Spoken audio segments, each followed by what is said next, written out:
Safelight is a patented system that redirects compressed air through a timer system onto any surface that needs to be kept clean. It's completely autonomous.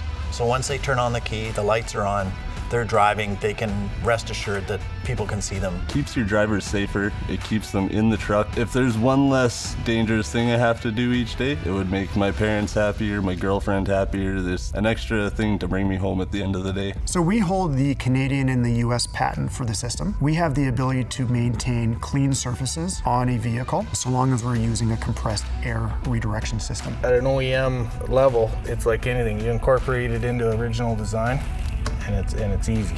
Last year in the US and North America, there's around 300,000 new trailers built. That's 300,000 trailers that could have had Safelight or can have Safelight on them. When we're looking at the size of the market for the retrofit, we're looking at about 24 million units across North America. So there is both an opportunity for retrofit as well as OEM. It's novel enough to have been granted a patent, but it's not overly complex. Everyone that sees the system inherently understands its fundamentals. We are now at a phase, we're at tech readiness level 8, and we're ready for that final step, which is partnership with OEM. If you're interested, please reach out and we'd be happy to give you an overview of our system and take a look at partnership opportunities.